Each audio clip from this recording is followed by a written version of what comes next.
had a little taste of some early fall weather here, and that's at least the continuing outlook, at least for the short term. But there are some possible changes, not too far off again here, and I'll talk more about those in just a second. But looking here at the week in review, on the left-hand side, you can see lots of green here on the map, below normal temperatures over much, especially in the northern part of the state. You can see temperature departures here as much as 5 or 6 degrees below normal. And I would also note that this morning, thanks to an unusual Canadian origin air mass this morning, and this is the same one that led to the 60 or 70 degree temperature fall out over the high plains and the Rockies and snow in Denver, et cetera.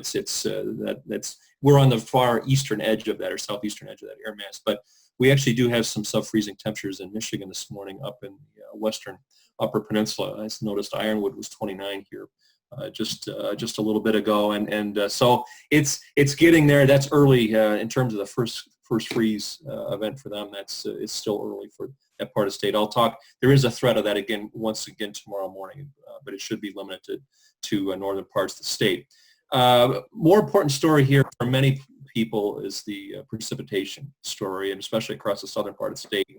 And these are weekly totals here as of or through yesterday morning. There's still some that has fallen overnight. It's the northern part of the state here overnight, and there's some going on right now. Pardon me? You can see here across much of southern Michigan, at least an inch. In many cases, we had 2 inches. Some locations did better than that. It has lit at my place here. I had 2.6 inches over the 2 days, and actually a little bit fell again last night, and it's made a huge difference after, again, a dry, very, very dry August and into the beginning of September, but it's changed things quite a bit. There's still some areas right along the southern tier, along the Ohio border, that have missed out repeatedly this growing season, and that, if you look at probably the driest area of the state still that we have remaining, that would be it. But we're getting to the point, of course, in the growing season where you got to be careful what you wish for in terms of the water. But at least on the while we're trying to get some of the early corn down to harvestable levels, moisture, et cetera, we do have now some moisture in the topsoil in some of these areas to work with for wheat planting and cover crop planting here as the fall proceeds, and we do so we're better than we were a couple weeks ago. Wanted to, since this is our last session here for the season here, I did want to look back also at the summer months, the June, July, and August, and have some statistics here. These are on the left-hand side here, mean temperature departures from normal, and you can see virtually, all of Michigan and really all of the Midwest, almost all of the Midwest, was warmer than normal during the core of the growing season, that 3-month period.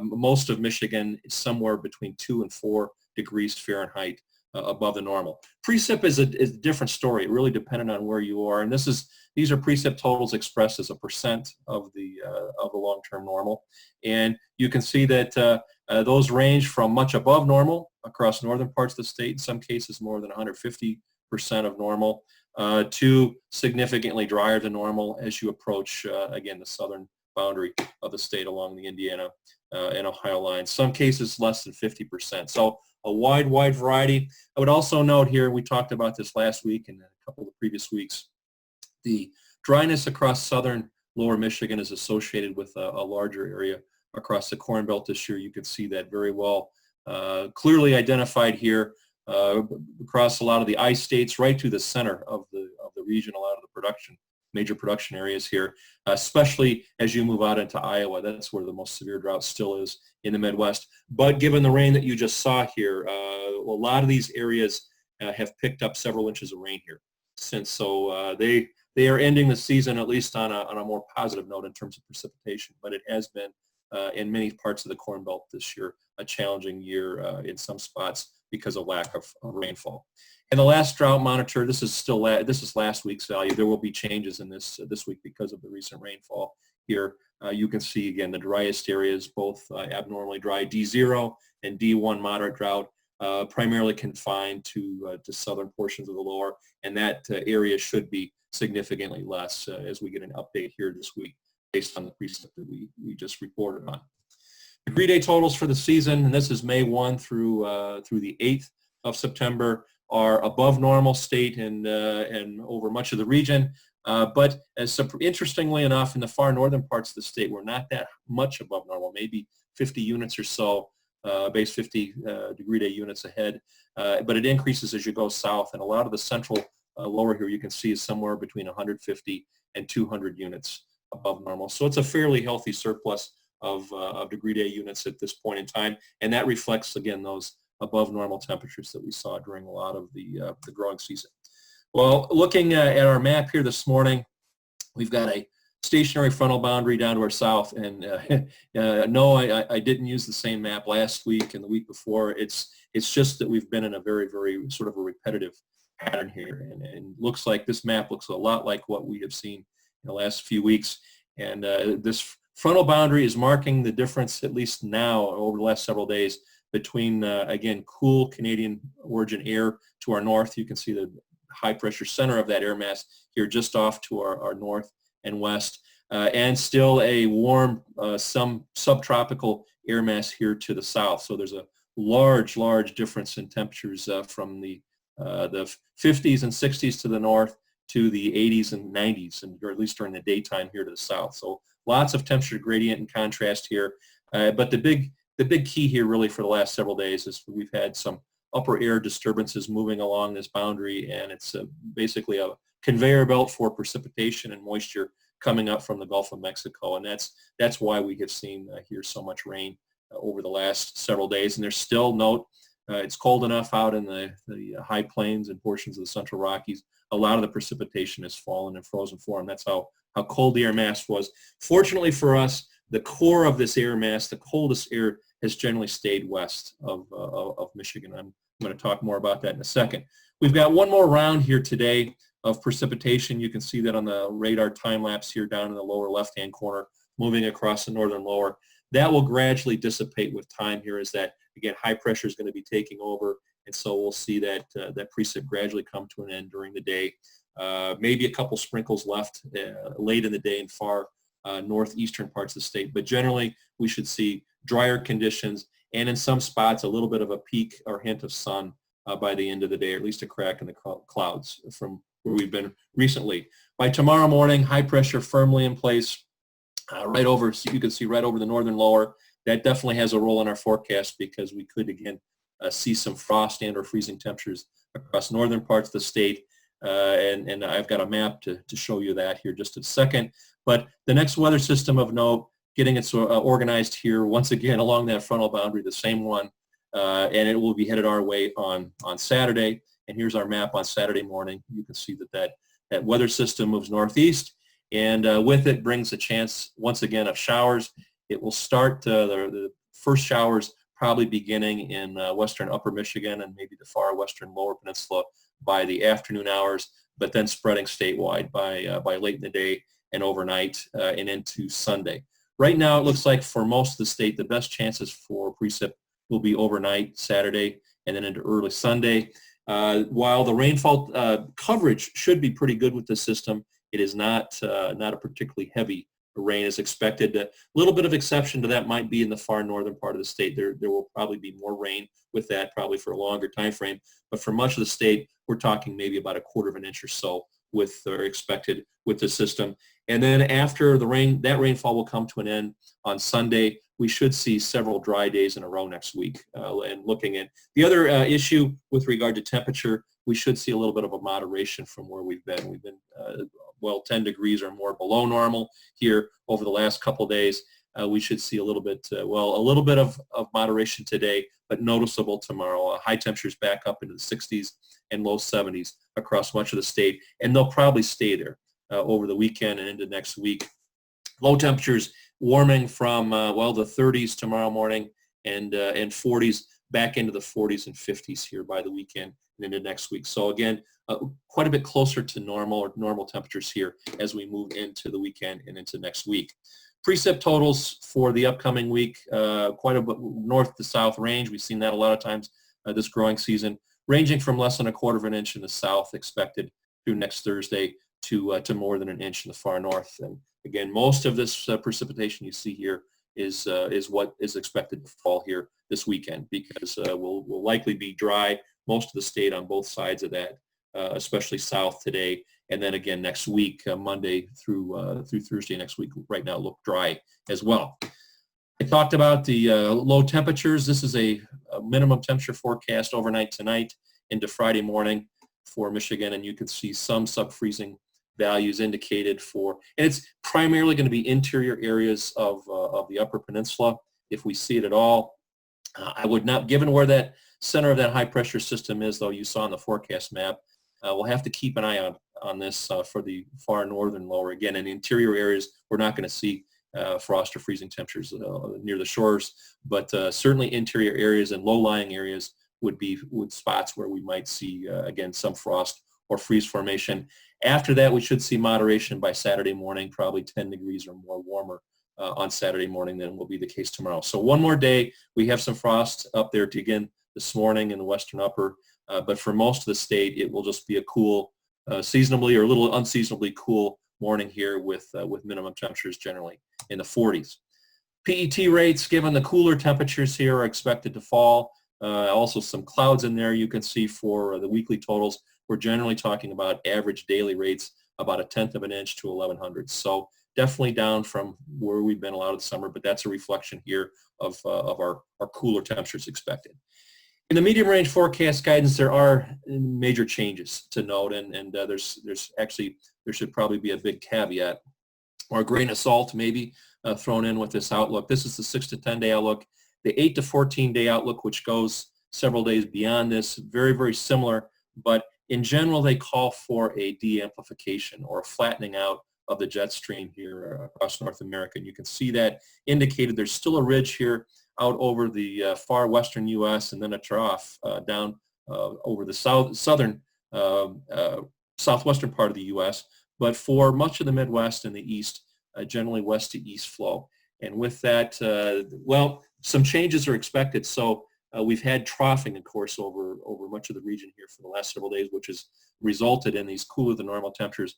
But with this change now, and it's a relatively recent change in the upper air forecast, more moderate, and you can see maybe even a little bit warmer than normal temperatures are forecast for our part of the world.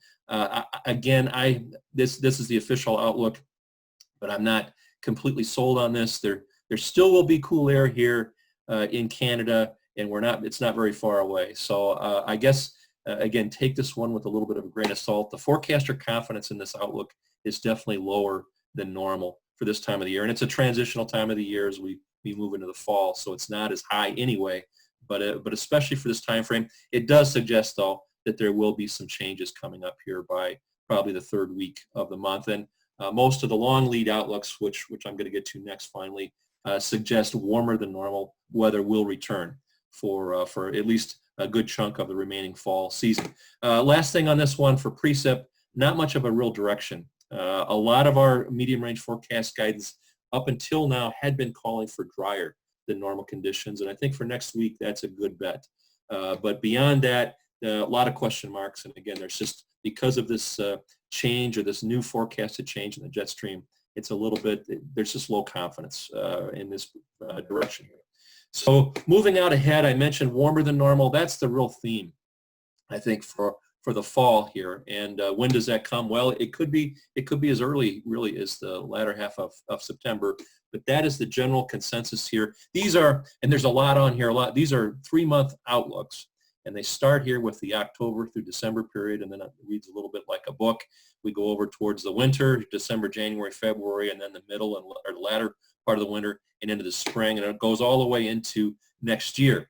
You can see lots of this orange and red color here, which suggests warmer than normal temperatures. That's certainly the case for us for the remainder of the fall and then maybe even into the early winter. However, there's a change expected here at some point during the winter season. We are currently under an official La Nina watch, which means that there's a likelihood or certainly the possibility or potential for La Nina conditions developing. They're already mostly there. And if that happens, of course, that does many times have an influence on our winter conditions here. And you see that reflected here primarily in the middle to latter part of the winter when we see, well, the EC or equal chances over much of the Midwest, but we also see along the northern border here some cooler than normal mean temperatures possible, and that's a signature or part of the La Nina signature. And maybe more importantly, as we will look over at the precipitation, you can see for a lot of the fall and into the early winter, most of Michigan or all of Michigan is in the equal chances, so no forecast direction. But as we move into the middle of the winter and the latter part of the winter, you can see the greens develop here. That's a classic La Nina signature. So above normal or wetter than normal conditions during the middle to latter part of the winter. And again, given the time of the year and the temperatures, that suggests typically we see snowier than normal conditions. Not always, but during La Nina events. So right now, you would have to say probably at least normal, maybe a little bit more wintry than normal here, especially for the middle to latter part of the winter. Beyond that, and there's not a whole lot of skill out at that level, but the outlooks are also suggesting sort of a normal timing of spring, but maybe warmer and wetter than normal conditions as we start the growing season next year in 2021. That's a long, long way off. But so warm fall followed by maybe a fairly winter-like period during the middle or the late 2020, early 21. So summarizing here quickly, we've covered a lot of ground here, but the rainfall should be coming to an end here over the next several hours across the state with some gradual clearing, and set up a fairly nice day tomorrow across the state on Friday. But rain possible once again over the weekend on Saturday and Sunday, especially overnight Saturday. And we will also see some moderation in temperatures. But tomorrow morning, there will also, one more time, threat of some frost and freezing temperatures. It should be confined to interior areas of the far northern part of the state.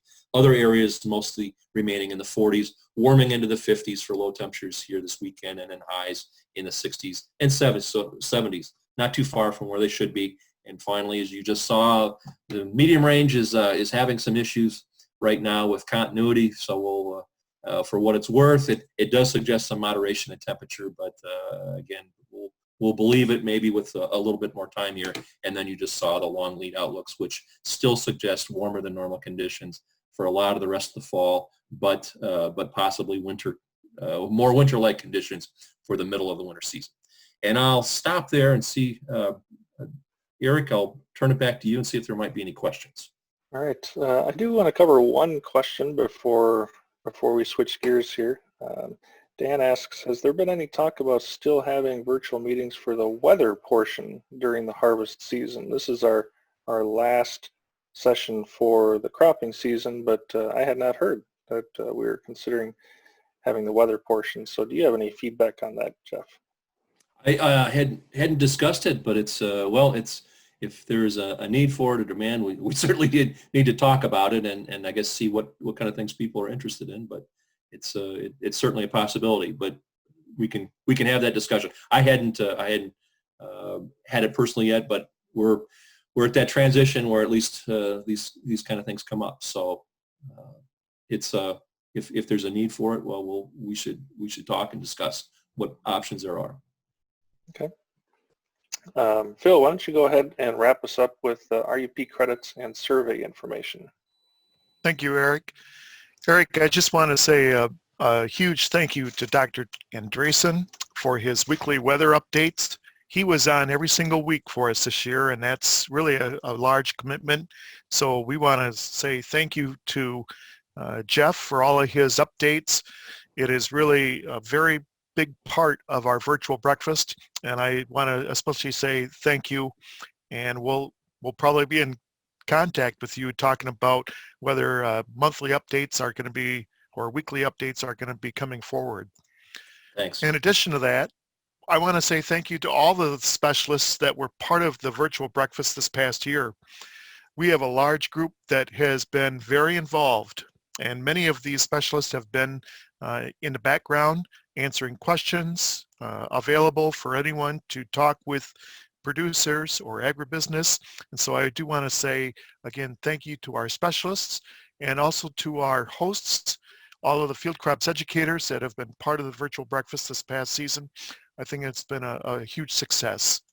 We do need your help, and there's an evaluation link in the chat box, and I'm asking for everyone to please go to that evaluation link and fill out this very short online question and answer, and it should only take you less than 5 minutes. So it's a very brief question and answer for evaluation. Extension does rely on this as far as information, and we are always interested to hear what you have to think. Personally, as well for me, as well as the other educators, if you have comments or questions that you would like to present to us about the virtual breakfast, feel free to contact any of us by email. And again, thank you everyone for being part of MSU Extension's virtual field, or not field day, but virtual breakfast series during 2020.